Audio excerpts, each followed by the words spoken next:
William H. McRaven. Let's uncover the gems together. Key point 1. Small acts, big impact. Navy SEAL training is an unlikely place to seek inspiration.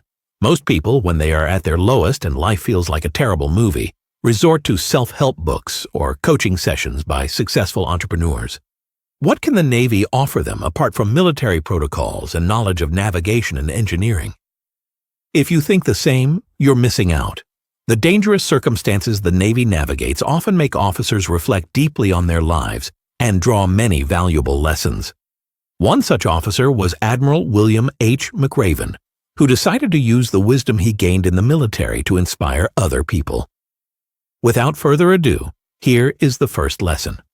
Start your day by making your bed. In Navy training, messy beds mean penalties and neat beds give you the nod of approval. It's easy to apply in real life, too. Making your bed gives you a sense of accomplishment. Throughout the day, you might make mistakes or revert your progress. But when you come home, you see your completed task. Build your resilience through consistent, disciplined actions, no matter how small. If you need more motivational boosts to change your life, this summary is for you. Get a sneak peek into Navy life and feel inspired. About his destiny, he made peace with it and decided to live his life to the fullest. Now he is the founder and supervisor of the annual SuperFrog Triathlon. Key point 2. From setbacks to comebacks. For William McRaven, there was no worse and more humiliating thing in Navy SEAL training than becoming a sugar cookie. Do not let the name confuse you. It was nothing sweet. On the instructor's demand, soldiers had to run into the ocean and then, completely wet, roll into the dunes, turning themselves into a cookie. The most confusing thing was that there was no reason for this punishment. Even those soldiers who excelled at training could be seen rolling in the sand, screaming "Hoo-yah!" and faking their enthusiasm. McRaven also couldn't escape this destiny. When he dived from the sand, he ran to his instructor, Lieutenant Philip L. Martin, to show his progress. Martin was one of the most exceptional people in the Navy, earning immense respect for being an outstanding athlete and swimmer. When the lieutenant finally saw McRaven in his cookie form, he told him one thing: life is not fair, and the sooner you find out, the better. Later, life turned extremely unfair for Martin after a severe bicycle accident left him in a wheelchair. But even after 35 years of being paralyzed, Martin followed his philosophy. Instead of complaining about his destiny, he made peace with it and decided to live his life to the fullest. Now he is the founder and supervisor of the annual SuperFrog Triathlon in Colorado and is interested in painting. Success is not only about career achievements or physical prowess, but about navigating life's trials. Blaming circumstances like environment or upbringing is always the easier option, but easier does not mean better. You become a greater person when you take responsibility for your life and face adversity. One way is to create a plan B.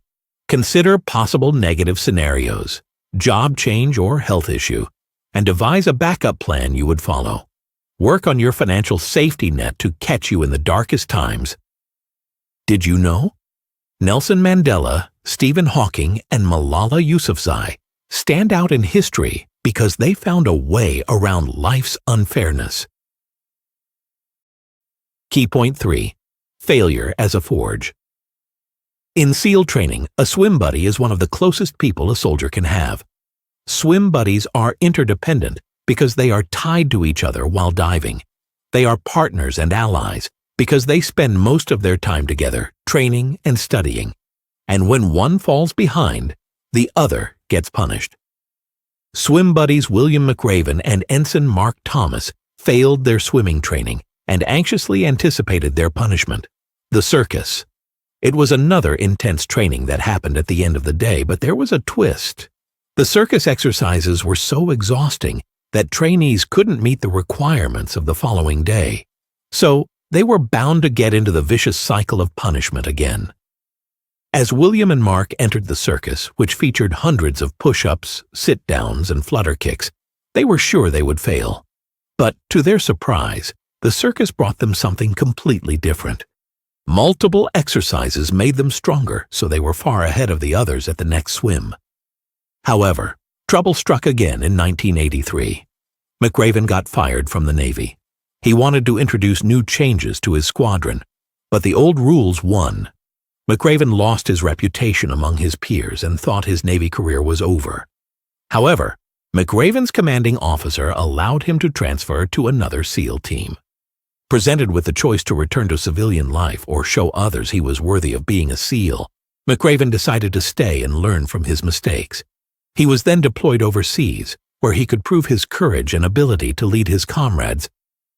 Your failures should not be your verdict, but lessons to learn. If you find it hard to accept failures as natural pinpoints on your life path, try this. Reframe how you see failure. Instead of saying, "I have failed," say, "It was a good lesson for me. What can I learn from it?" Use a checklist. After every failure, reflect on what happened and create a checklist of what went wrong. Then, use this checklist for your future projects. Ask for feedback. Ask your colleagues or friends how they see your work and how you can improve. Key point 4. Higher stakes, higher rewards. Taking substantial risk defines a true Navy SEAL.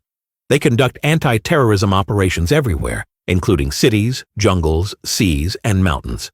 For outsiders, such dangerous missions might seem crazy, but for Navy soldiers, it is the most calculated and reasonable thing they can do for the general good. As William H. McRaven wisely says, "If you want to change the world, slide down the obstacle headfirst." McRaven witnessed such hazardous operations many times in Iraq. At one point, they had to rescue hostages that al-Qaeda terrorists were holding on the outskirts of Baghdad. The mission was dangerous for 2 reasons. 1. The terrorists were planning on moving, which meant the Navy SEALs had to act quickly in broad daylight. Hence, there would be no element of surprise at night. The second reason was that the terrorists were hiding in the compound building with a high wall around it, which made helicopter landing very tricky. Nevertheless, there was no other option, and McRaven, who was in charge, approved the mission. Through the surveillance camera, he watched as 3 helicopters tried to approach the compound. As they did, the rescue force entered the compound and freed all the hostages within 30 minutes. The risk McRaven and his comrades took was not in vain. In everyday life, taking risks doesn't have to be drastic. You can start by doing the usual things differently. For example, try to reroute your path to work, take the long way around, or use other transportation. If your usual recreational time is spent online, try walking without your gadgets. You can also go to your favorite restaurant and order a different dish from the menu. As you get used to taking small risks, you won't have any issues making significant changes. Whether you succeed or stumble, each risk sharpens your judgment and fuels your personal growth. Key point 5. Together we rise. Teamwork makes the dream work. This statement is very true in Navy SEAL training, where collaboration is not just an opportunity, but an absolute necessity. Throughout the first phases of SEAL training, soldiers must carry a raft boat on their heads. They use this raft to paddle their way along the coastline. If team members are missing due to sickness or other reasons, physical work increases. Soldiers must carry more and paddle harder. It was a valuable lesson for McRaven. You can't be in this world alone. You need others who will help you achieve your goals. McRaven later tested this principle personally. During a parachute jump at 1,500 feet, the straps twisted around his legs and ripped his pelvis. The severe muscle damage could have ended his Navy career. Rehabilitation took a long time, and McRaven couldn't have done it without the support of his family and friends. His wife tended to his wounds and reminded him daily not to give up. His friends visited and called him frequently, offering assistance and support. His superior, Admiral Eric Olson, helped him pass the medical evaluation and continue to serve as a Navy SEAL. All this support kept him afloat and contributed positively to his well-being. Finding your people is not that hard. You may already have some family members and friends who admire you and are ready to offer a helping hand. To expand this circle, try out these steps. Do not be afraid of small talk. Start conversing with your neighbors, colleagues, or people you meet at the cafe. Find people with similar values and preferences. Apply for workshops or join a club where you can meet people who resonate with you. Being willing to share your struggles and accept help makes you genuinely approachable to others. Key point 6.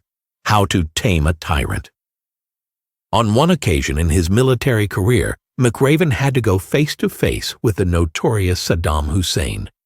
Once the president of Iraq, he orchestrated the murders of thousands of Shia Iraqis and Kurds. Though the power he held was completely destructive, no one in Iraq had enough courage to confront him.